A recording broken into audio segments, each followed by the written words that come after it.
Muito bem, muito bem. Estamos aqui com mais um episódio do Hub Conversas. Quem fala com você é aqui, Vitor Costa. E eu tô aqui na mesa com Sérgio Viana, Alexandre Ribeiro, Marcos Cordeiro. E o assunto de hoje é o Pix. Né? E o Pix, né?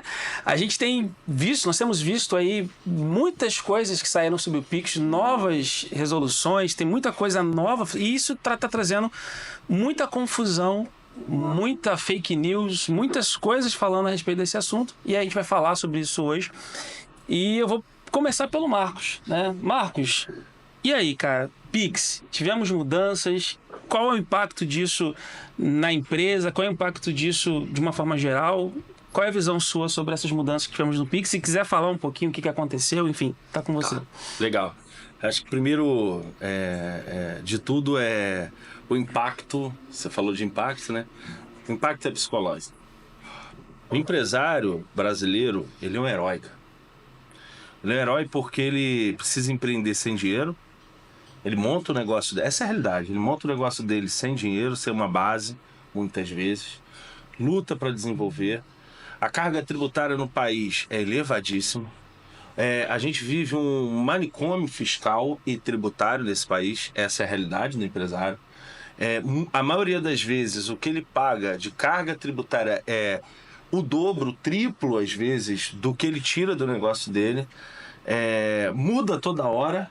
E agora, para início de ano, vem de repente, né? Final do ano passado começou a se falar, ventilar, mas a partir do dia 1º de janeiro de 2025 vem essa bomba e o impacto psicológico na cabeça do empresário. Nossa, e foi assim que aconteceu, né? Nossa, como é que vai ser isso? Gera uma insegurança. Como é que vai ser isso? Como que eu vou ter comunicação? E essa reforma tributária, e o Drex, e todo esse assunto. Então, assim, primeiro de tudo, respira, né? Não pira. Primeiro assunto é o seguinte, é sempre por um prisma otimista, né? Da história lá, né? De pessimista, realista e otimista. Primeiro por um prisma otimista. Cara, sempre pagamos tributo. O Brasil é uma carga tributária, não vou mudar isso. O empresário não depende do governo. O empresário depende do esforço. Agora, respira, porque sempre quando vem uma mudança, e foi assim todas, vem primeiro o desespero. Então, para você que certa ansiedade, né? Exato. O cara fica ansioso, cara. Cara, a quantidade de ligações que eu recebi, que o time recebeu, que a gente leu, que a gente vê. Cara, eu tava comentando, né?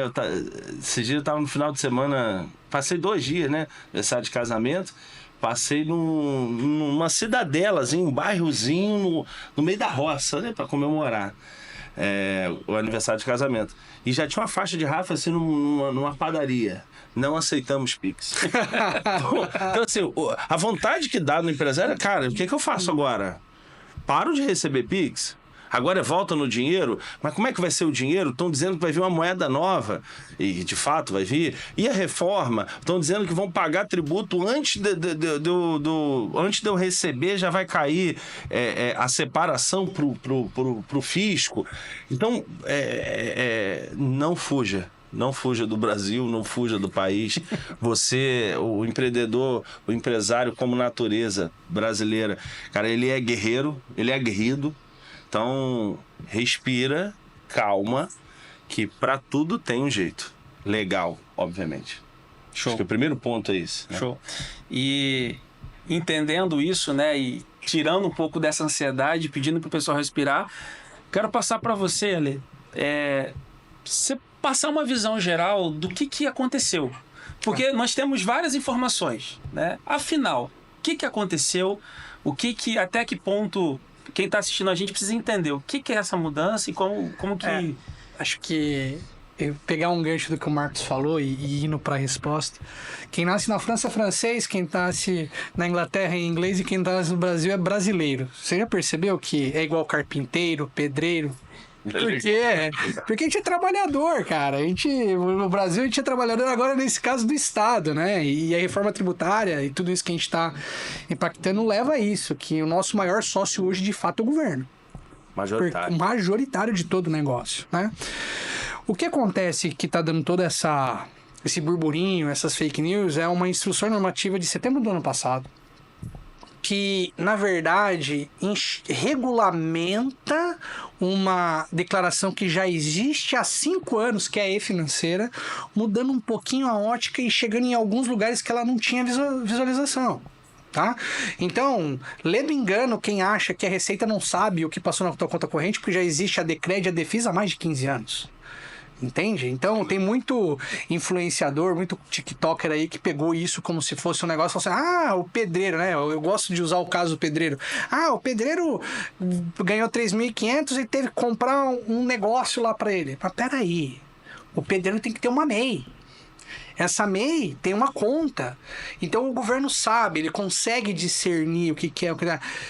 Um dos cortes que tá bem famoso aí na internet, que a gente recebeu de cliente bastante, é o influencer falando assim, daí vai ter que ir lá o pedreiro com os comprovantes no bocal da Receita. Esse cara não tem a menor noção do que é, porque a Receita nem recebe ninguém, é tudo digital, é tudo eletrônico. E nesse caso em específico, a mercadoria que o contador comprou foi com uma nota.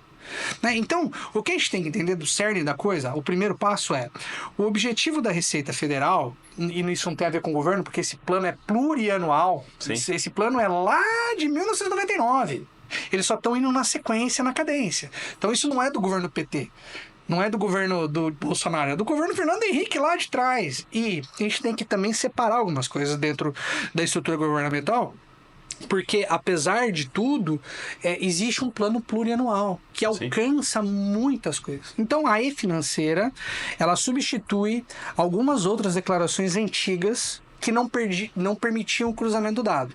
Esse é o primeiro ponto.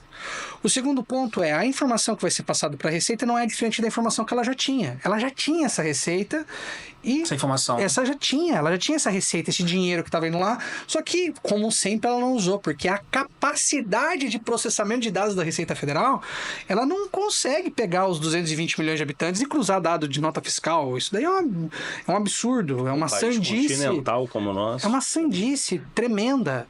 Né? O que a Receita Federal fez também nessa instrução normativa foi determinar quem são as pessoas de interesse que ela vai, de fato, auditar e vai começar a olhar. Então, nós estamos falando de pessoas que movimentam mais de R$ 1 milhão, que tem mais de 20 milhões de patrimônio, né? Que é um percentual muito pequeno da população que eles vão observar em tempo real. Mas isso não quer dizer que o pequeno não tenha que... vou continuar ou vou fazer. Porque, vamos ser bem sinceros, esse mercado é extremamente informal. Quando a gente fala de pedreiro, quando a gente fala desses prestadores de serviço de guarda da casa, geralmente a gente tá vidraceiro, o varejo de porta. O varejinho de porta, né? Teve um amigo meu esses dias que falou assim, a minha sogra tem um açougue, ela fatura lá R$100 mil por mês, mas R$30 mil por mês em cartão e ela só declara 30 mil do cartão. Eu falei, mas peraí, e o Pix? Então, antes ela não declarava o Pix. Então ela vai deixar de receber Pix. Eu falei assim, como? Como que vai? Né? Então, de certa forma, esse elemento da sonegação que existe em cadeia no Brasil, ele tende, não é que vai acabar, é impossível a gente acabar com uma coisa que é sistêmica de uma hora para outra e cultural, mas ela tende a se reduzir, porque a formalização ela vai começar a atingir. E vamos ser bem sinceros, nesse segmento, por exemplo, que a gente está falando dos prestadores de serviço, o cara paga R$80 por mês para ter um faturamento de 8 mil. Que talvez vá para 16 que tem um projeto para ir para 16. Entendeu? Então é muito pouco imposto. Se ele abrir uma empresa, né, e for pagar no Simples, ele vai pagar 10%, entendeu? Sim. Então, o governo e existe uma boa intenção da Receita Federal em tentar fazer com a pessoa, você fala assim, meu amigo, vem cá, vamos se aposentar, por favor? Vamos recolher R$80 por mês aqui e vamos se aposentar. Porque esse cara que hoje, e esse recado vai para você, profissional liberal, que não recolhe INSS e que sonega tributo. Você, quando chegar ali nos 65 anos de idade e não tiver recolhido INSS, você vai pro LOAS. E as regras do LOAS, elas cada vez estão sendo mais apertadas. Sim. E daí você vai ficar sem receita. Antigamente, a geração para trás da nossa se aposentava com benefício assistencial sem ter recolhido do INSS. A próxima geração não vai ter isso. Eu nem acredito que recolho no teto do INSS desde os meus 18 anos que eu vou me aposentar. Eu não tenho essa ilusão. Porque isso é uma conta que não fecha. Ela não fecha e o governo está ali tentando equilibrar as contas. O déficit da Previdência Social é astronômico. Então, e esse assunto é extremamente polêmico e extremamente grande, porque ele toca em muitos pontos. Então, é muito delicado. É altamente complexo também. É complexo, né? Então, para a gente ser bem específico com relação ao PIX, tá? A informação que a Receita Federal não muda. É a mesma informação. Ela já tinha essa informação, tá? Me permite? Claro! Até porque a Receita Federal Brasileira e a Secretaria de Fazenda, né, de cada região, ela trabalha... Existem 2 tipos de obrigações, né? Isso vai para... Vocês sabem disso, mas isso vai para o cara que está ouvindo. Existem 2 tipos de declarações. Declaração principal, que é que todos nós temos que realizar, fazer, que é pagar o devido tributo. Isso é lei, né? Isso serve para todo mundo, pessoa física, pessoa jurídica, independente de segmento, ponto. É a obrigação principal. E a obrigação acessória, que eu gosto quando você fala, que é um ato de confissão. Sim. Então, as diversas declarações acessórias, a Receita, ela não pede um relatório. Ela fala assim, olha, me informa você o que você faturou, porque ela já tem, cara. Uhum. Então, assim, basicamente gere prova contra si, por favor. Basicamente se ele estiver fazendo de forma inadequada, entende? Ou por má orientação, ou por desconhecimento, que muitas vezes é isso também, tá?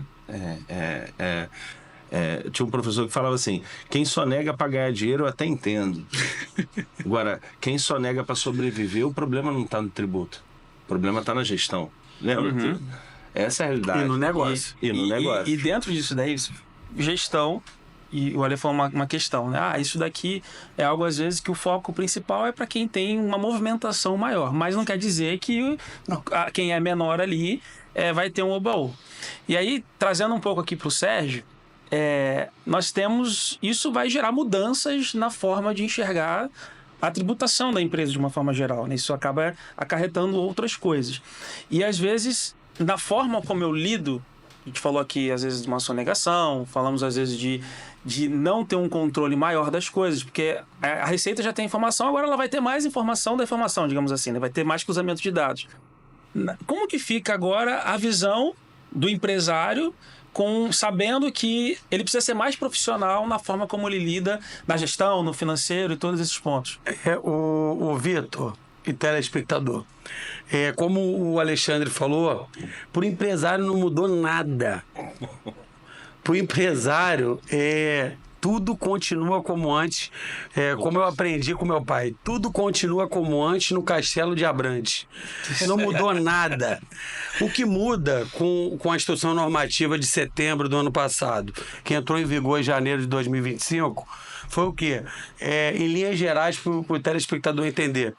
A Receita foi na malha que ela tinha, que tinha um teto de valores que era enviado para a Receita Federal. A malha foi reduzida. Então, pessoas que tinham uma movimentação inferior, que esse valor não era enviado para a Receita, agora está sendo enviado. Então, está sendo enviado maior número de transações financeiras para a Receita. Então, o banco de dados de transações na Receita aumentou. O maior número de pessoas. Acreditamos que, e também, claro, os estudiosos do meio e também as pessoas que estão envolvidas no projeto, que pessoas, os autônomos, profissionais liberais, pequenos empresários, a finalidade dessa instrução normativa é para regularizar essa finalidade de atividade do país.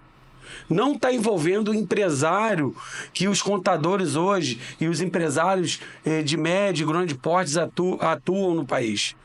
É para essa atividade que a instrução normativa está ligada diretamente. Então, é claro que clientes, os nossos clientes entraram em contato, isso assusta todo mundo, a mídia de forma geral faz um monte de corte na internet, e isso assusta muita gente. Falaram em taxação do Pix, taxação de 10%, foi muito comentado também sobre retenção no Pix, também Sequestro de dinheiro. sequestro, retenção no próprio, na efetivação do Pix. Não tem nada com isso, não tem nada. A própria transação do Pix, a obrigação da instituição financeira de envio mensal para Receita Federal. Como já existia antes, agora a malha encurtou para pegar os profissionais liberais, para cruzamento na declaração de imposto de renda, para junto da Receita Federal, para a gente levar uma profissionalização do país, para levar uma regularização das profissões, para regularizar o país, regularizar alguns profissionais, como o Alexandre também comentou, para poder esse profissional ter um plano de aposentadoria, não estar buscando loas no futuro, para ter uma renda futura, porque o futuro chega, ele vai precisar de uma renda e o assistencialismo não vai conseguir sustentar a longo prazo. Eu acho que a pegada aí é só para a gente cruzar esse dado, e daí o Marcos complementa, claro. Primeiro que a regra não é mensal, né? A informação daí financeira é a cada 6 meses. Ela junta e agrupa no mês. Então, assim, vamos lá. A instituição normativa, se você for olhar com um olhar mais capcioso, aquele olhar mais da sacanagemzinha, o brasileiro, ele é cão picado por cobra que tem medo de linguiça, não tem outra. Então a gente já teve a CPMF, o cara falou, pô, isso daí é CPMF. Nossa, eu já tive sequestro de dados de dinheiro lá no Collor. Pô, então, assim, não é uma fantasia total pensar que isso seja possível. Isso é Brasil, né? É Brasil, A gente né? vive um momento onde tudo muda a todo momento, de qualquer jeito. A instabilidade. Mas assim, em linhas gerais. Quase o multiverso, né? Quase o multiverso da Marvel, né? Tempo, né? Mas isso só pode acontecer por força de lei. Isso. Então existe uma instrução, e na instrução não trata esse assunto. Sim. Então o que acontece? Quando a mídia ela comunica através de pequenos cortes na internet, Oficiosamente. blogueiros, tiktokers, entre outros, ela comunica Tá caçando likes. Tá caçando Ela não like. comunica a lei, ela não comunica a instrução normativa. Então não tem nada a ver o que comunica a instrução normativa. Não é o que se trata, o que de fato é. Entendeu? É assim, e novamente o otimista da mesa, né, cara? Sempre tem que ter otimista. Não, cara, sempre.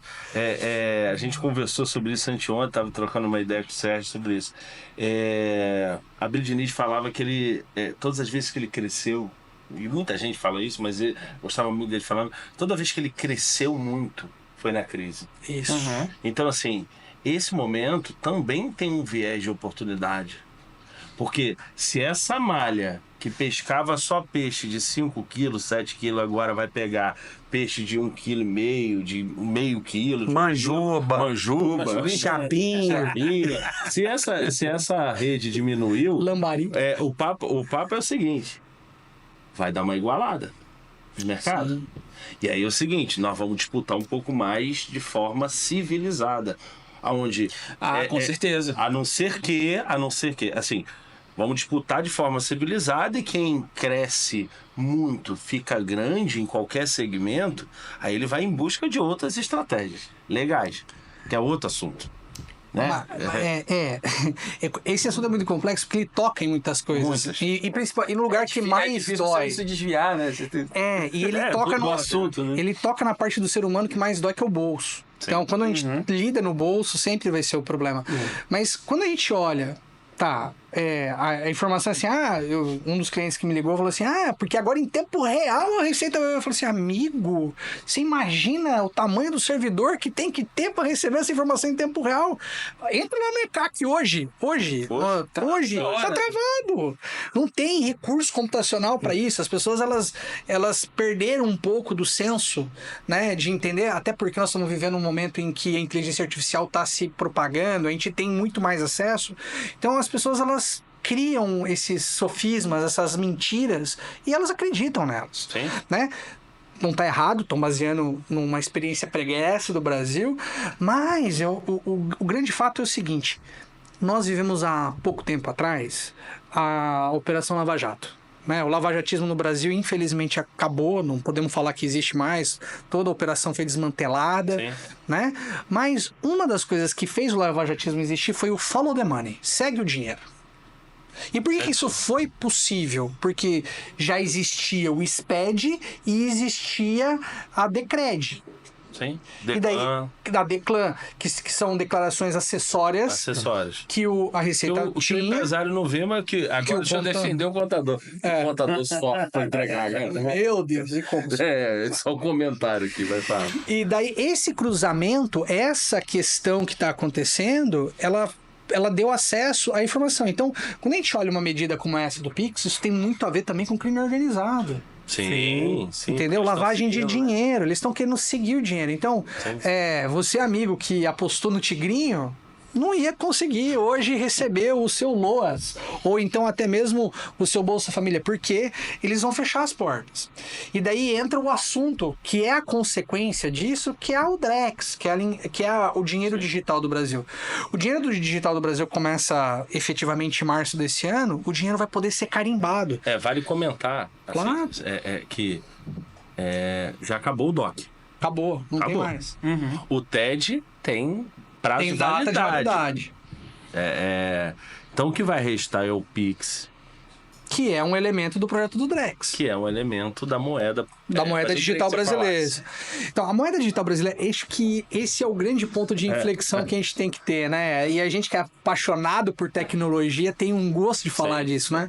O Brasil é um dos países que está adotando uma forma de transacionamento por blockchain. Blockchain é bloco em corrente. Sim. Então, o Drex nada mais é do que uma corrente onde a gente vai conseguir rastrear as finanças. O Banco Central, isso é importante ao nosso telespectador entender, a Receita não tem acesso ao Drex. Tá? Isso fere a Constituição brasileira e isso é um princípio nosso que está lá na declaração. E a instrução normativa, na verdade, ela é para criar elementos de rastreamento para a Receita poder solicitar a quebra do sigilo. É igual até conta corrente, né? Muito dos nossos amigos aí, influencers, falam, não, que o Drex, eles vão estar sabendo. Não tem isso, não tem como ter, porque é uma cadeia fechada. Então, lá dentro do Drex, que é uma estrutura de blockchain, o dinheiro ele vai poder ser nominado, orçamentado. Ou seja, vamos imaginar que tem uma pessoa que recebe ali o seu benefício assistencial. Benefício assistencial para comprar comida. É para gastar em supermercado. Não é para gastar em balada. No Tigrinho. Vocês viram o tamanho do volume de dinheiro que vazou do Bolsa Família pro Tigrinho? Sim. Absurdo. Gigantesco. É um absurdo. Se a pessoa tava usando o Bolsa Família para apostar no Tigrinho, ela não precisa receber Bolsa Família. Sem dúvida. Entendeu? Então, quando a gente tem isso de uma forma muito clara, e essas medidas são saneantes, porque é a gente conseguir sanear o cara lá da ponta para que ele não faça isso com dinheiro. E dentro do que o Marcos falou, isso acaba gerando mais oportunidade, né? Porque se eu tenho um dinheiro que é destinado para alimentação, por exemplo, estou usando com outra coisa, o setor da alimentação fica prejudicado. E se você olhar para o dado... Como sofreu, né? Se olhar para o dado... Exatamente. O varejo de alimentos teve uma retração violentíssima. O farmacêutico também. O animal teve também. Mas E falando de Brasil, um país que a moeda foi a moeda mais desvalorizada do mundo. Sim. No ano de 2024. E um país que trocou moeda nos últimos 30 anos. Um monte de vezes. É um país que não consegue estabilizar a moeda. Graças a Deus, hoje a gente vive uma pseudo... um país que tem uma relação gigantesca com os Estados Unidos, com o dólar batendo o que está batendo. Tem essa realidade. Tem. Influencia todo o custo, né, cara? Com Influencia certeza. todo o custo. A gente vive numa ilusão e o brasileiro comum, ele não tem essa percepção de que o preço do pão dele varia em dólar. Né? O brasileiro lá da ponta não sabe que o trigo que a gente usa no Brasil vem da Argentina e o preço é em dólar. Entendeu? O Brasil não é autossuficiente em trigo. Do mesmo jeito que não é autossuficiente em petróleo. A gente vive essa ilusão de autossuficiência, mas a gente importa barris e barris de petróleo para fazer diesel. A gasolina brasileira boa, que aqui pra gente usar nos nossos carros é acrescentado álcool, é exportada a gasolina a preço de banana para o Uruguai, para o Paraguai e para a Argentina, porque para poder nutrir o nosso mercado interno de diesel, a gente tem que produzir um monte de gasolina. Do petróleo não sai só diesel, só gasolina, sai os dois. Então a volumetria e o desconhecimento absoluto que as pessoas têm das contas nacionais fazem com que as pessoas não tenham essa profundidade. O Brasil, assim, dá um corte, hein? O Brasil, a realidade é essa e é a opinião de muito empresário, a maioria que eu conheço. Talvez todos. Eu só não vou generalizar. O Brasil é uma grande empresa mal gerida. Uma pessimamente gerida. É uma grande empresa. Quer saber como que é uma empresa sem gestão? É só olhar para a realidade brasileira. Olha a dívida total brasileira. É a realidade brasileira. Entendeu? Então, assim, o otimista aqui tá falando de realismo agora. Cara, não é fácil no Brasil, não é para amador. Não é. Não é para amador. Cara, você tá falando de um país onde... você tá falando do Drex e tudo. Cara, você tá falando de um país onde o presidente... Eu não tô falando de cunho político, mas o presidente com dólar batendo R$7... O presidente fala, mas isso não vai mudar nada pro brasileiro. É mais uma marolinha. Nossa, velho. Claro que vai mudar. Isso é uma desinformação. A gente tá falando do Pix, do Drex, das fake news e tudo, que grandes canais de comunicação passam cortes oficiosos. Sim. Não tem base. A gente está aqui dialogando, mas quando os clientes começaram a perguntar e tal, dia 2 ali, cara, já tá chovendo, como é que vai ser? Cara, calma, respira. Nós fomos convidados, né, por um conselho da Receita Federal para ir discutir como será isso, como será o planejamento, porque não é o Pix, não é o Drex só que você vai falar ainda. Mas isso são gavetas que precisam ser mexidas para a reforma tributária. Sim. Que também, a gente está falando de fake news, cara, o que mais tem gente dando consultoria de como vai ser a reforma tributária. A reforma tributária não saiu, bicho. Cara, e aí, aproveitando isso daí, a gente falamos Pix, Drex, vai falar mais sobre isso, mas vem a questão da reforma. Sim. E aí, antes mesmo da gente iniciar esse episódio, a gente estava discutindo aqui, você falou, poxa, tem algumas coisas que é importante o empresário ele começar a olhar, ele se preparar, mesmo que seja para 2026, já é interessante ele olhar agora, porque as coisas vão ir mudando, né, ao longo desse tempo. Eu queria entender um pouco mais sobre isso.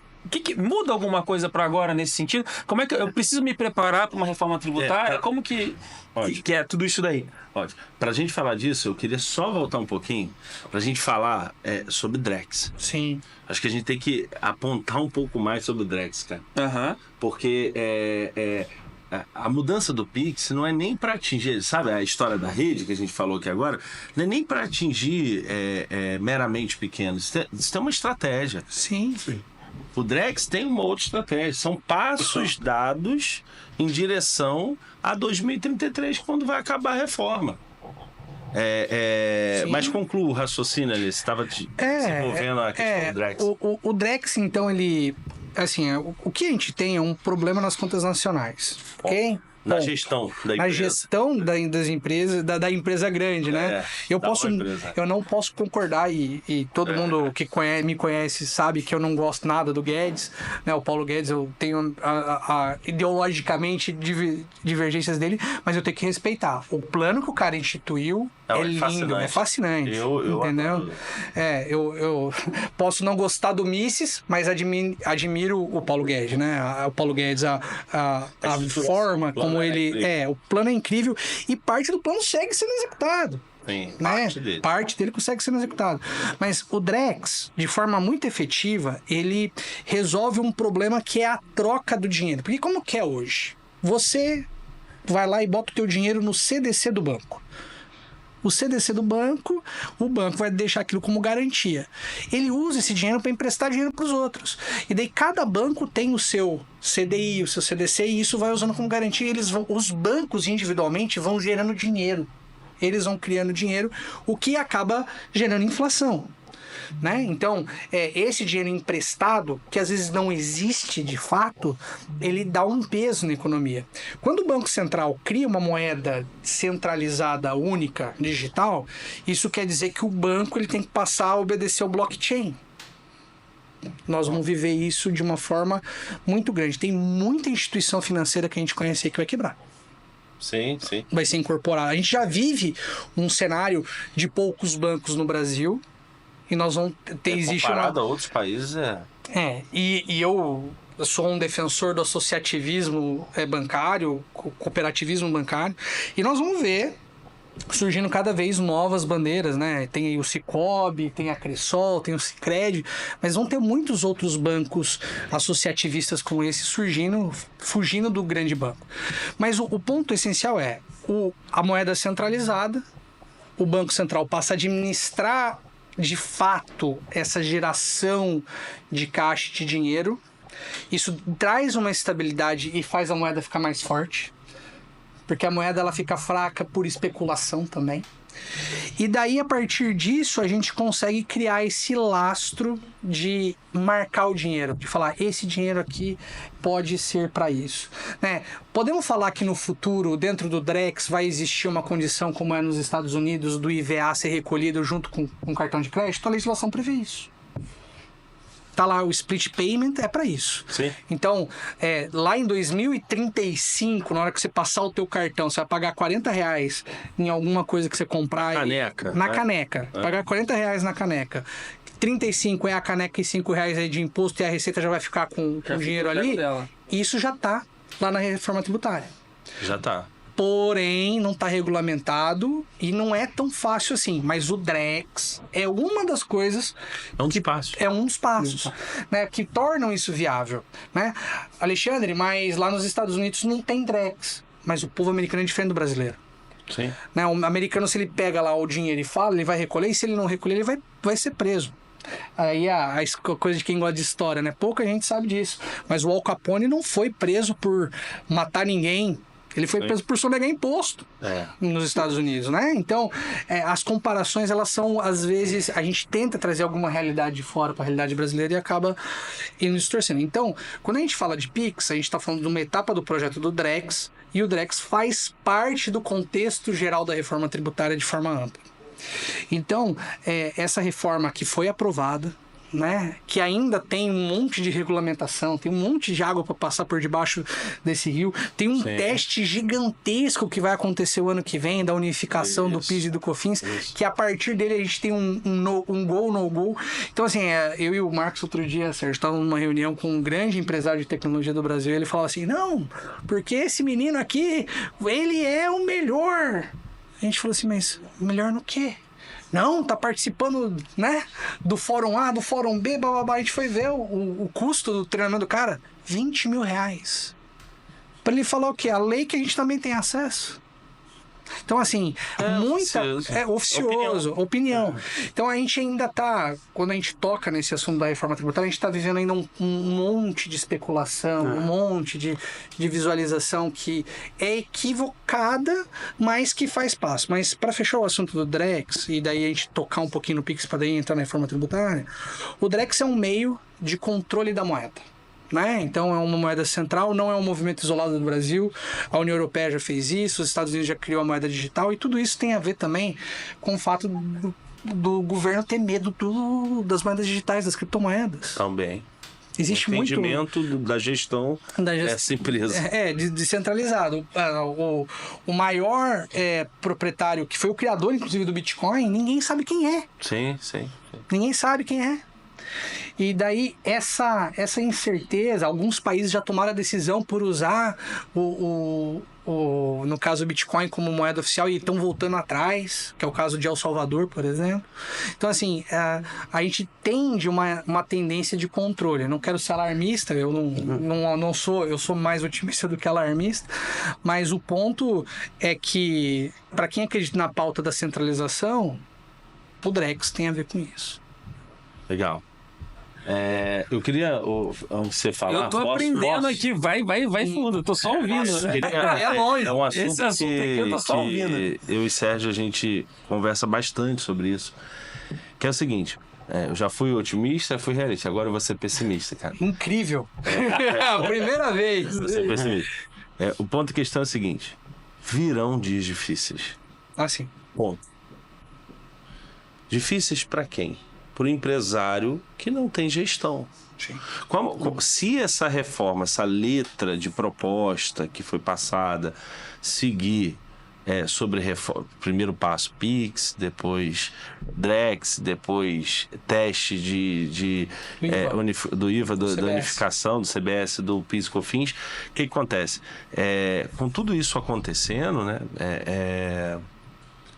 eu costumo dizer o seguinte, o governo nunca fez nada para o contribuinte pagar menos.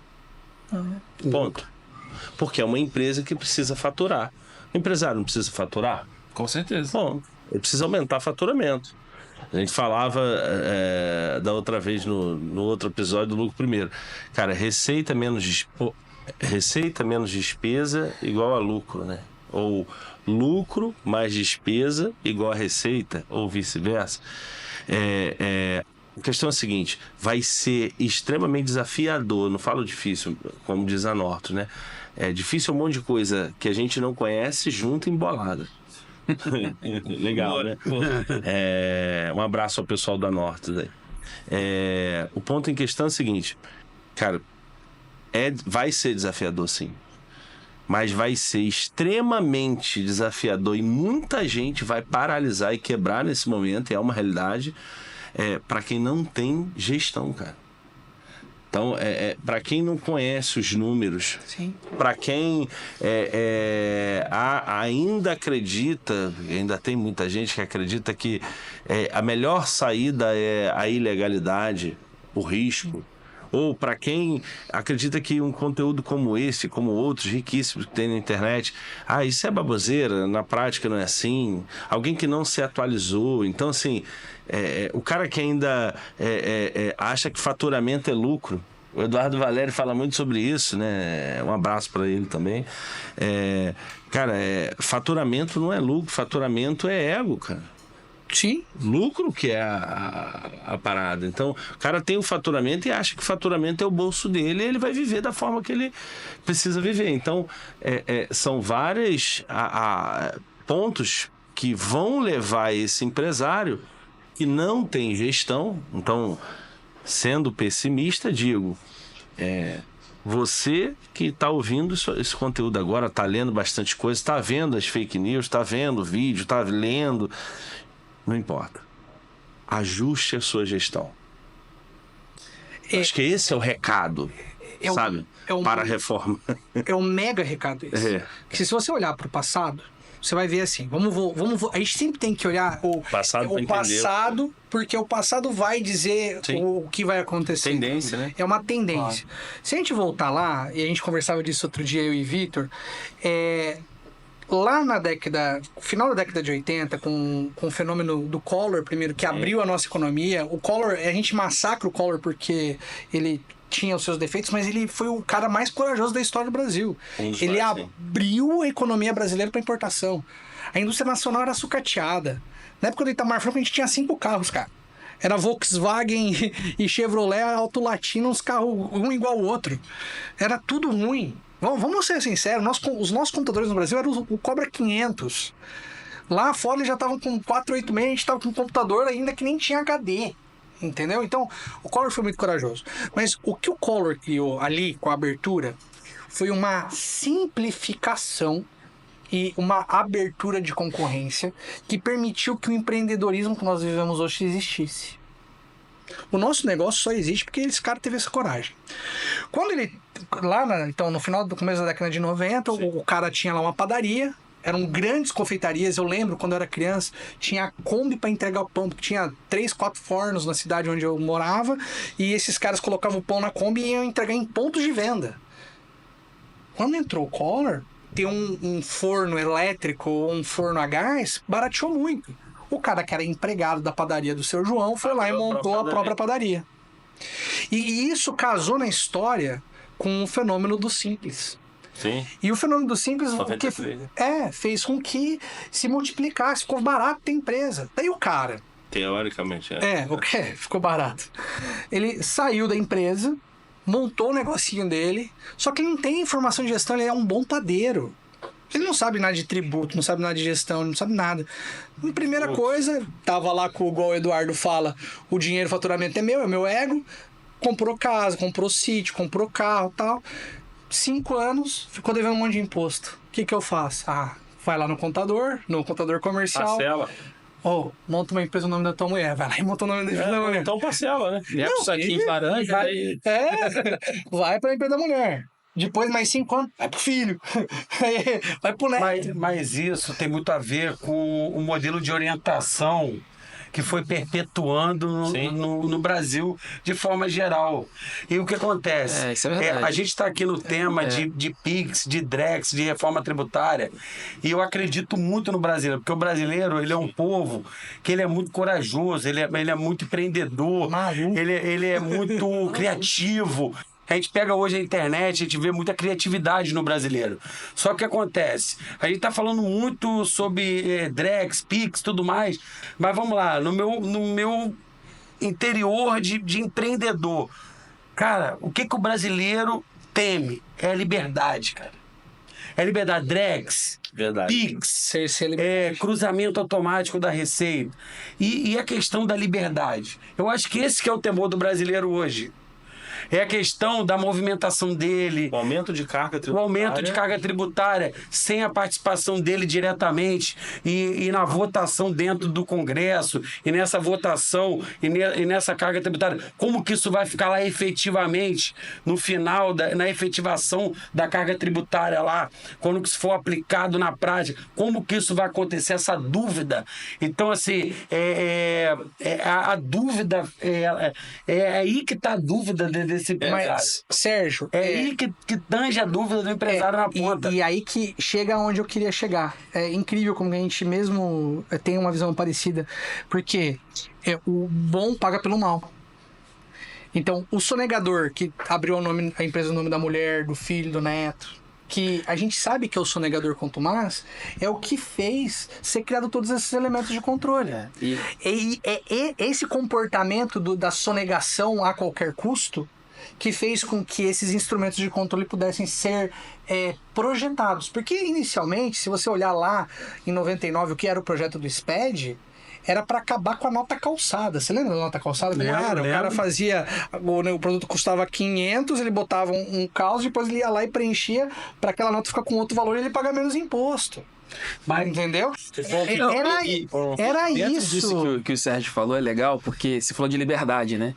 E dentro disso que você está falando também, às vezes o conceito de liberdade também está errado. Distorcido. Tá distorcido. Liberdade não é libertinagem. Eu acho que e isso é legal, porque no outro episódio que nós fizemos, você estava falando sobre essa questão da liberdade, né? Poxa, eu pagar ou não pagar um imposto, ou eu sonegar um imposto, é liberdade? Ou não é? Tem gente que tá ouvindo, né? Eu fiz o sinalzinho com a mão ali. Mas esse conceito, né? Poxa, peraí. Você não pagar, você deixar de fazer o que tem que ser feito dentro da legalidade, né? E é muito falado isso, né? De você reduzir as coisas dentro da legalidade. Sim. Não é liberdade ou não é? Tem isso também, então, né? eu acho que aí você tocou num ponto importante, que é um assunto que a gente tangencia nisso e que tem tudo a ver com o que o Sérgio falou. A liberdade não pode ser confundida com a libertinagem. O imposto pago correto é o imposto planejado. É aquilo que a gente faz lindamente com os nossos clientes, de chegar e conseguir entender a natureza do tributo, do imposto, conseguir orientar ele até a melhor prática e trazer segurança para que esse empreendedor possa continuar fazendo. O tema, ele fala sobre PIX, sobre DREX, sobre informação sendo encaminhada para a Receita sobre cruzamento automático, sobre reforma tributária, mas ele também caminha sobre contabilidade, sobre informação e sobre orientação contábil. Sim. Porque muitas dessas informações, muitas dessas práticas de empresários no Brasil por via de aconselhamentos que foram feitas por profissionais contábeis. Jeitinho brasileiro. Ao decorrer da história das empresas, que são orientações. Finge que paga, a gente já ouviu muito isso. Finge que paga, finge que trabalha. São orientações erradas, desnecessárias, que não precisavam para poder o cliente pagar menos imposto e de repente era um regime incorreto. Sim. A gente começou a nossa trajetória como empresários contábeis e só mudança de regime em vários clientes. A gente reduziu cargas tributárias Gigantesco. e trazendo clientes para a legalidade. A interpretação Isso é liberdade. Isso é liberdade. Isso é liberdade. Isso é liberdade. Antigamente se criou a figura do darfeiro, né? Acho que a gente tem que passar por isso. Que era o profissional da contabilidade, que recebia lá meia dúzia de documentos, entregava a DARF, daí é o que o Marcos falou, eu finjo que eu faço contabilidade para você, te entrego aqui e você finge que acredita que tá me pagando, porque uma contabilidade é 400, 500 reais para uma empresa que fatura R$1 milhão, não existe isso. E tem muito profissional aí que você sabe cobra isso.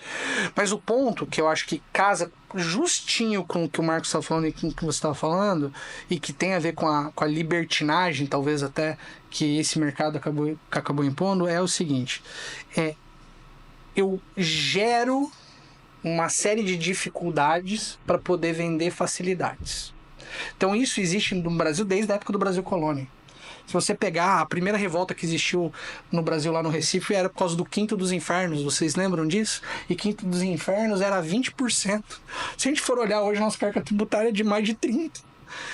Entende? Então, se a gente pensar de forma analítica tudo aquilo que a gente vive, tudo aquilo que o mercado oferta, o que nós fazemos para os nossos clientes é totalmente diferente. Porque a gente pega na mão dele, a gente ensina ele, a gente aponta ele, a gente acompanha ele, anda com ele. Eu acredito assim, vamos falar de dado, né? Sobre isso que vocês estão conversando. Cara, você pega qualquer segmento, mas sei lá, um varejo, tá? Vamos falar de uma farmácia. Você pega uma farmácia em média no Brasil, a depender do estado e tudo, mas em média ela vai pagar 7, 8% de carga tributária. No mercado, tô falando do mercado. Você pega o maior grupo, o segundo maior grupo de farmácia do Brasil, são SAs, contabilidade pública. Agora, se você der um Google, você vai lá ver o que ele faz da contabilidade dele. Ele tem uma carga tributária de 0,8, 1,2. O grande ponto sobre todo esse assunto de liberdade que a gente está falando e tudo não adianta, cara. Qualquer coisa cola não é a Coca-Cola. Eu acho que é isso. Isso é boa. Não é bom? É isso? bom. Não adianta. Cara. Você fala assim, cara. Pô, carro é tudo igual. Não, cara, eu já andei muito de Chevette de Fusca. Chevette Júnior, né, que tinha. De Fusca, amigo. Quando a gente começou, a gente andava vários lugares do Brasil no Celtinha. Não adianta falar que andar no Celta é igual. Andamos. Se precisar andar de novo hoje, temos força para andar, mas a questão não é igual. Não vai te oferecer o mesmo conforto, a mesma segurança, a mesma rapidez, o mesmo consumo. Então, o que o empresário precisa diante disso tudo de gestão olha para o grande, espelha no grande. Não adianta, esse contador, com todo respeito, esse contador de R$400, cara, ele qualquer coisa cola, bicho. Sim. Talvez ele sirva, que a gente já conversou, talvez ele sirva para quem está começando. Sim. Num segmento pequeno. Ou o faturamento dele não faz Até porque, cara, contador, o cara atende igreja, centro espírita, padaria, indústria, Ele faz tudo e não faz ele nada. Não entende nada, ele é um pato, amigo. Esse modelo de contabilidade não subsiste, não. É dafeiro. Esse cara nunca vai te dar um planejamento tributário adequado. Ah, não, eu só atendo um segmento, eu consigo dar um planejamento tributário. Falar uma coisa, eu sei que não é nem pauta. Planejamento tributário não é achismo, não. Não é opinião. Vamos mudar de regime só. Isso é um início, isso é um... É um grão de uma praia de Copacabana cheia de areia. Tem muitos pontos que precisam ser avaliados. A gente, né, nessa linha de raciocínio do Marcos, isso dá um podcast. Dá, claro, dá uma conversa boa. A gente vai ficar 10 horas falando sobre isso. Com certeza. Mas eu acho que o ponto, e eu quero pensar isso, que é o seguinte. A gente tem que democratizar o acesso. Democratizar o mercado. Do conhecimento que os grandes têm para os pequenos. Sim. E aí que é o ponto que nós vivemos essa realidade nos nossos negócios, que nem todo empresário está preparado para fazer isso. Quantos empresários que chegam, vêm com afã para receber assessoria, consultoria conosco, conseguem ficar 4, 5 meses, não se adaptam. Sim. E voltam. Por quê? Esse voltar que é o mindset. Ele precisa desconstruir a forma como ele vê o tributo, ele precisa desconstruir a forma como ele vê a gestão do negócio, ele precisa desconstruir, inclusive, o que ele acha que é o ganho dele. Né? Eu gosto sempre do exemplo, os meninos são empreendedores seriais, vocês têm várias coisas, e dentre esses vários negócios de consultoria, de assessoria, vocês implementaram controles e estratégias que, se replicadas, a pessoa cresce 3, 4, 5 vezes mais. A gente tem esse dado, Marcos. Sim, claro. Os clientes da assessoria, eles crescem comparados aos outros do mercado 3 vezes mais. Sim. Por que isso? Ano passado, os nossos clientes cresceram 22, alguma coisa. Não, esse foi o ano retrasado. Ano passado, se eu não me engano, bateu 26 ponto alguma coisa de crescimento acima do que o mercado cresceu. Agora, é só um comentário, né? Isso é para todo mundo? Não é para todo mundo. Não é para todo mundo. São fases, não é para todo mundo. Nem todo mundo está disposto. Não. Fora que, no meio do caminho, também tem o cara que entra, acha que com um ano ele pegou todo o know-how e ele vai embora. E não é isso, porque tributário, Brasil é vivo. Sim. A gente olha, a gente precisa olhar adiante, olha que o assunto era PIX, reforma, tudo isso é gestão, mas todo esse assunto fala da mesma coisa, gestão. Tem dentro de você estar falando, lá no início, né, quando eu fiz a pergunta da reforma, você voltou para ler e falou, e antes disso você tinha falado, organiza a gestão, olha para a gestão, e tem uma máxima, uma frase que se diz que é o seguinte: o imposto eu não pago, eu recolho. Sim. Faz sentido isso? Total. Faz Porque sentido. o imposto não é meu. Né? Eu não pago, eu recolho. E aí, dentro da visão da gestão, vai ter que pagar tributo. O empresário, ele acaba não com a mentalidade de recolher, mas com a mentalidade de pagar, e isso interfere toda a gestão, porque no momento ali ele acha que aquele dinheiro, em algum momento, poxa, isso aqui é um dinheiro que é meu e eu tô dando pro governo. O que a gente mais escuta é o seguinte: e aí vem a mentalidade. Ficar comigo, porque se for pro político eles vão roubar. Exatamente. Então. Mas então entra, né? Mas aí entra da mentalidade daquilo que você falou. A liberdade do liberalizar. Você me permite? Claro. Você levantou uma bola aí muito interessante sobre indícios, né? Indicadores e indícios. A gente precisa olhar o seguinte: o cara tem uma carga tributária, tá ouvindo esse podcast, tá vendo isso, né? Ou um dos nossos clientes. O cara que tem uma carga tributária de 7%, 8%. É o que eu falo. Se ele reduzir 1%, com alguns avanços legais que vão requerer dele muito trabalho também, porque isso acontece a 4 mãos. Com certeza. Não é passe de mágica, não é pó, né? De pirim-pim-pim lá, não é farinha do Harry Potter, né, cara? Então, assim, se ele reduzir 1%, ele está falando o seguinte: 1% de rentabilidade do negócio dele. Dinheiro no bolso, né? Beleza. Aí, mercado que fatura 3%. Aí de tanto que a gente olha para um segmento, para alguns segmentos, né? Mas assim, de tanto olhar para um segmento, você começa a observar o que faz sentido e o que não faz. Então, cara, você tem uma folha de pagamento acima da média do mercado da tua região. Cara, você precisa olhar para isso aí. Existe uma métrica.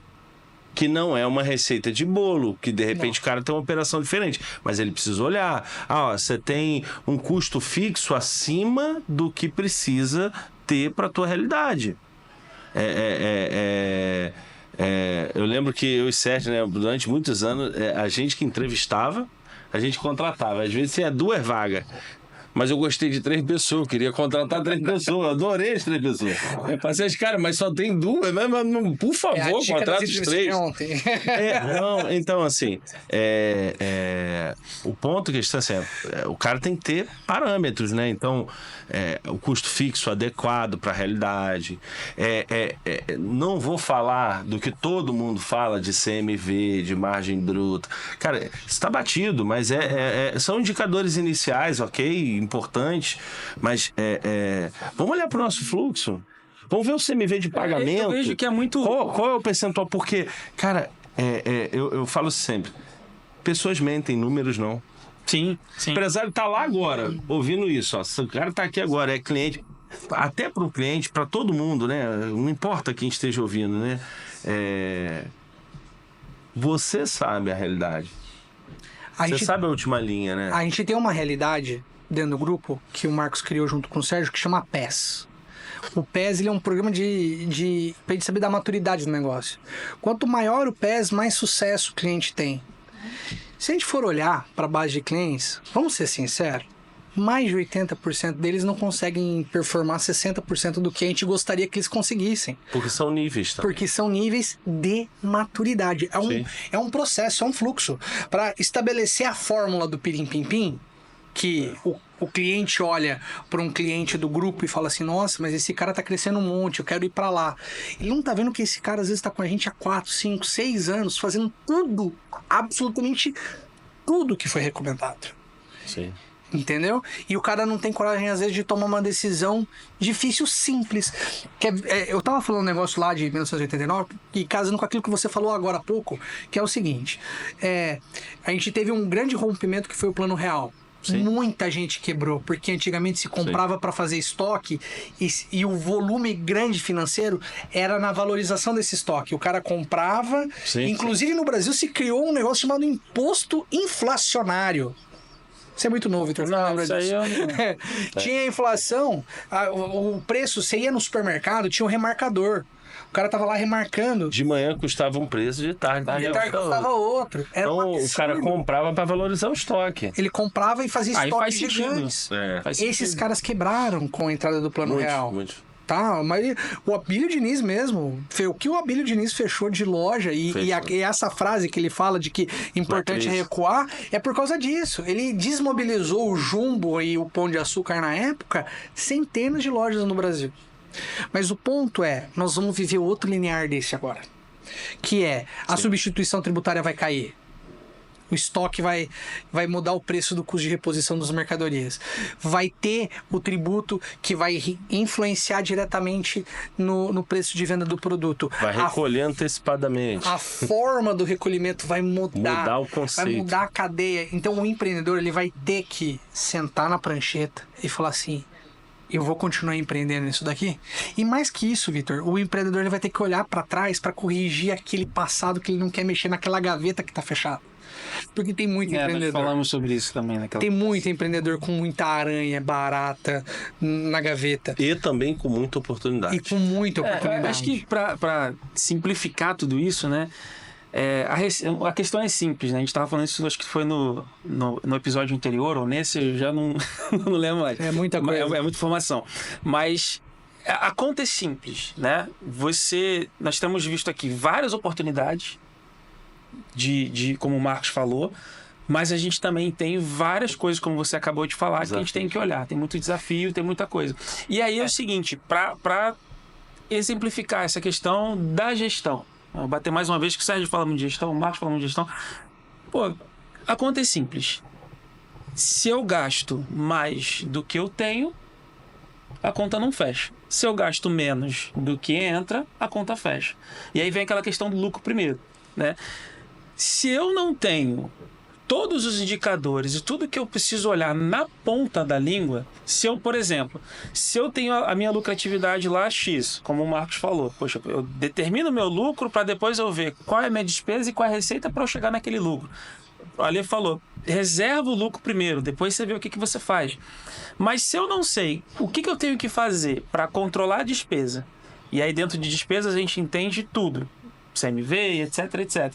Se eu não sei o que eu tenho que fazer para trazer receita, tudo isso fica solto. E aí, quando surgirem essas oportunidades, você acabou de falar, eu vou continuar empreendendo com isso daqui ou não? Mas, pô, eu não sei o que eu tenho que olhar para tomar essa decisão. E aí entra o ponto, que assim, essas desinformações todas que a gente está vivendo, tudo isso, é o momento de você olhar para a prancheta. Exatamente. Então, você pega lá, por exemplo, vamos imaginar um empreendedor que tem lá um patrimônio já relevante, 5, 6 milhões de reais, tem lá imóvel de aluguel, tem lá fundos de comércio, tem tudo mais. Tem os terrenos. Tem os apartamentinhos alugados, tal. Gado, né? Aí já ficou mais complexo o negócio. Mas isso é um podcast. Mas se a gente for pensar nesse cara, ele tá às vezes tendo uma loja alugada na pessoa física, pagando um imposto muito maior ou sonegando essa informação receita. Esse dinheiro tá transacionando e agora esse é o medo dele. Porque ele tá falando, na cabeça dele ele fala assim, poxa, eu tenho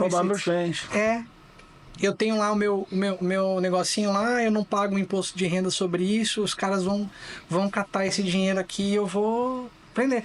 E, da real, ele tem que procurar uma orientação para fazer... Tem que arrumar a casa. E essa é uma oportunidade que ela vai se ramificando para tanta coisa que chega até na sucessão familiar. Por quê? Bom, e o brasileiro não faz seguro, morre, bate o carro e perde tudo. E é esse das chaves de virada.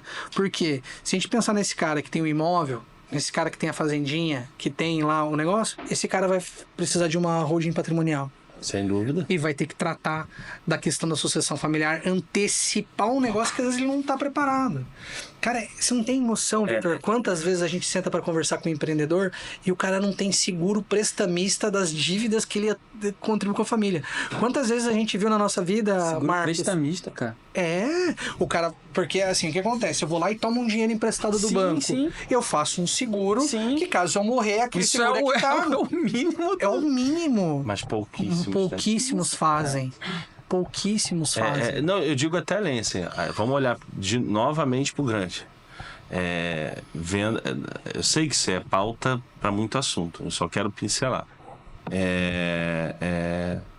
Cara, você olha o e-commerce, que é uma realidade mundial, uma realidade brasileira absurda. Os grandes do mundo estão vindo fortes pro Brasil, né?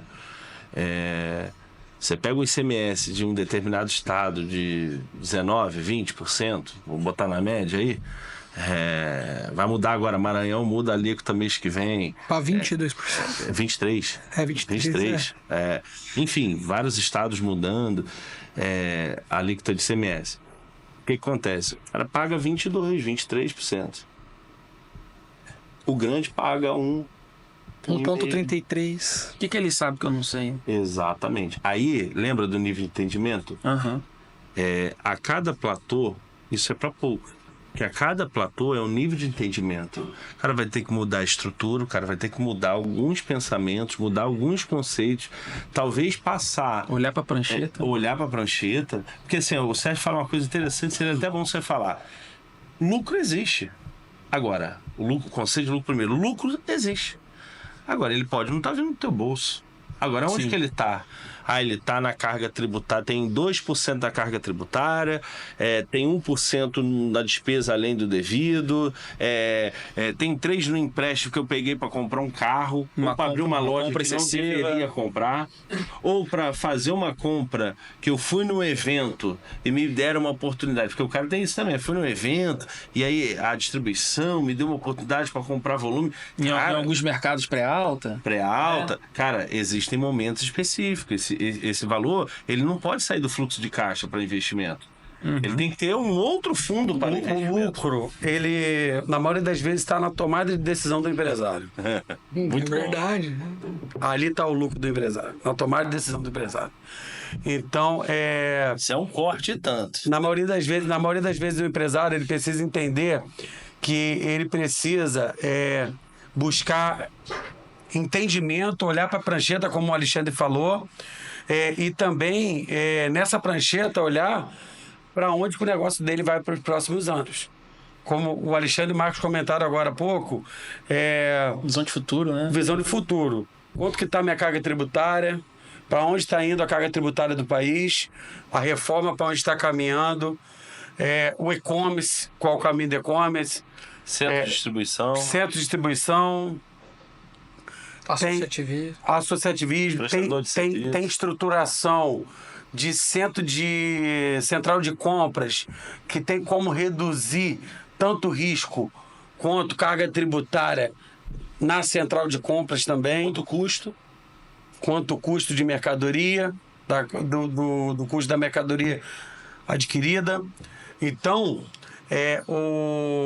pode até arrastar para cima aí, se quiser, uma dica sobre o assunto, mas o empresário precisa buscar esses assuntos para poder entender aonde está o lucro do negócio. Porque ele tá lá. Ele está lá, está dentro do negócio. Mas Às vezes você comentou, às vezes é a precificação inadequada, Formação de preço. formação de Formação preço de preço. inadequada. E tem um amigo que lá em Maringá, muitos anos atrás, eu fiz um exercício de... Estava na graduação ainda. Fiz um exercício de formação de preço. Ele fazia embreagem para caminhão. Tem nada a ver com o nosso negócio de hoje, metal mecânica, mas tem tudo a ver com isso que você está falando. Ele fazia embreagem e ele fazia o garfo atuador. Daí ele não sabia, ele cresceu um monte, estava trabalhando 3 turnos, gastando horrores de dinheiro, e ele estava ficando preocupado, porque ele estava ficando endividado e não estava sobrando dinheiro. No começo do negócio sobrava rios de dinheiro, no final não estava mais sobrando. E ele contratou uma consultoria, que eu fazia estágio nela, para tentar descobrir aonde que estava esse lucro. E depois de 6 meses de consultoria, eu tive o Espírito Santo me mandou uma pergunta e fez assim, mas vem cá, como que você forma o teu preço? Ele pegou e me mostrou como que ele formava o preço dele. Ele pegava o preço do concorrente e marcava 15% e vendia. Meu Deus do céu! A gente ri, mas isso é realidade. Isso é realidade. Ele Verdade. Marca 40 e acabou. Pronto. marca 40 acima e tal. Daí o que aconteceu? Ele fez isso. A gente descobriu que as vendas dele só do atuador eram maiores do que o conjunto. No conjunto ele ganhava dinheiro, mas vendendo só atuador ele perdia dinheiro. Porque o preço dele estava abaixo do custo dele. E incrível que pareça, Sérgio, o concorrente comprava o atuador dele para colocar no kit do outro. Entendeu? Porque o concorrente já via isso. Ele foi mexendo no preço. Ele reduziu de 3 jornadas para 2, de 2 para 1. Fechou o contrato com uma grande empresa e passou a fazer só para ela e multiplicou o ganho final por 12. Show. Por 12. Então, assim, esse exemplo da indústria, ele também pode ser aplicado ao varejo. Porque tem você, varejista aí, nosso amigo varejista de volume, tem produto no teu estoque lá que tá vencendo porque você comprou e não vendeu. E às vezes nem pagou ainda. E nem pagou. Dentro desse cenário que você coloca aí, quem tá olhando de fora, Consegue ver. olha, não, digo assim, o mercado mesmo, o concorrente do lado, tá olhando aí, o cara tá vendendo carga roubada. O cara tá... Qual o esquema que esse cara tem? o esquema não entende. né? Ele não entende o que o outro está fazendo. E aí vai querer fazer igual. E quando não entende, a primeira impressão é querer taxar, ou taxar de uma forma, ou tá fazendo alguma coisa errada, ou tá se beneficiando de alguma situação, mas pode estar sendo um erro na operação.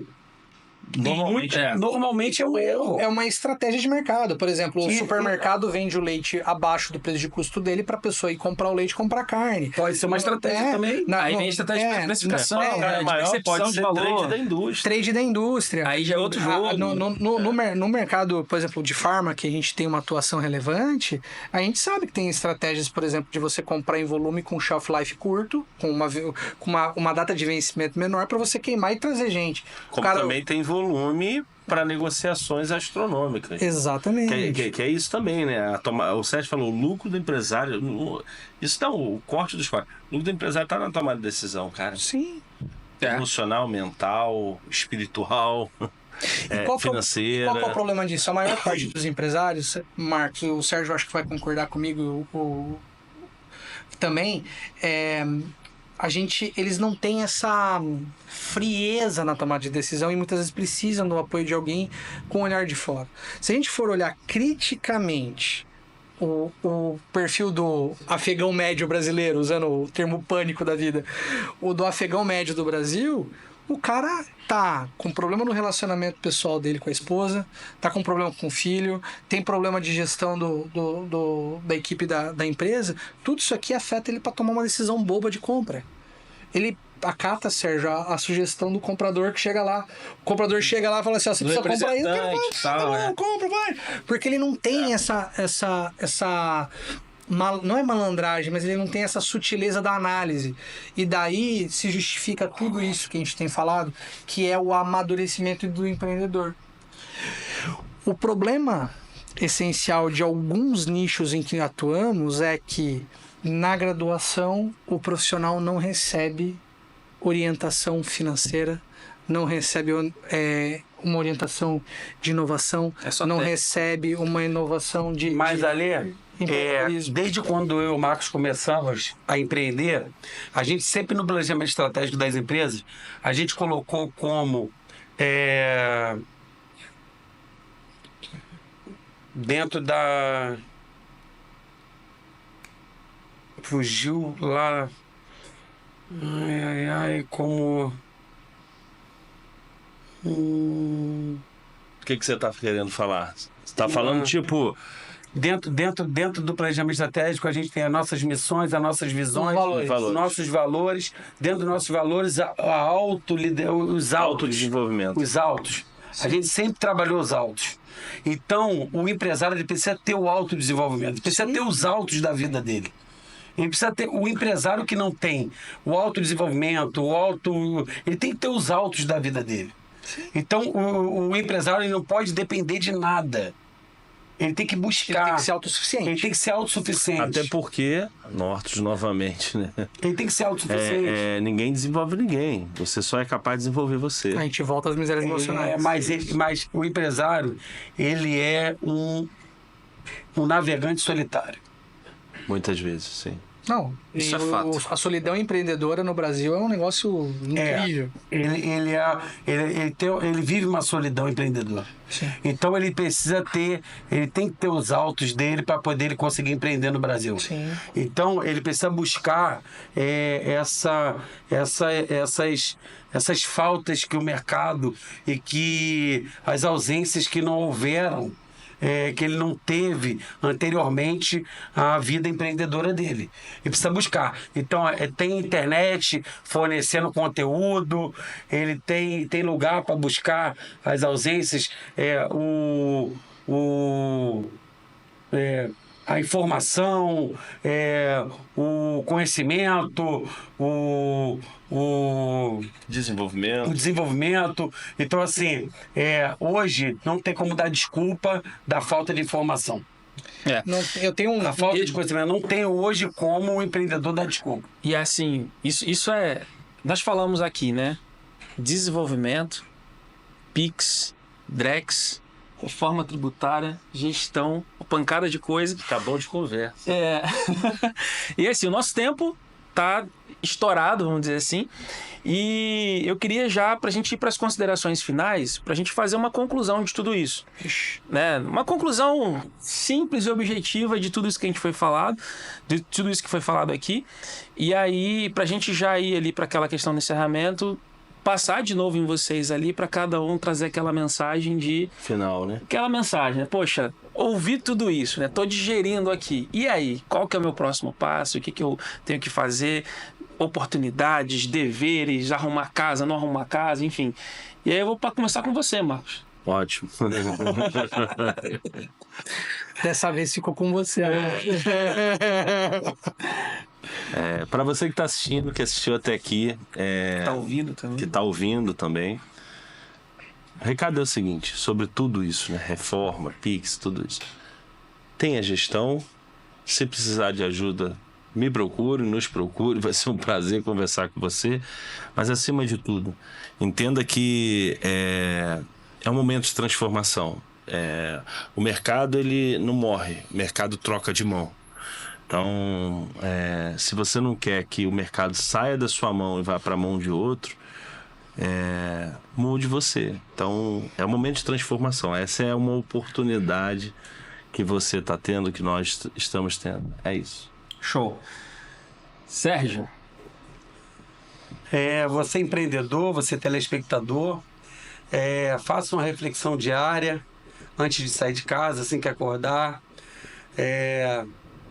Reflita, saia limpo de casa, saia tranquilo, vá para o seu dia com a alma tranquila, chegue no seu ambiente de trabalho com a mente vazia e entenda que toda essa transformação é uma grande onda que ela vai acontecer, você queira ou você não queira, e surfe essa onda.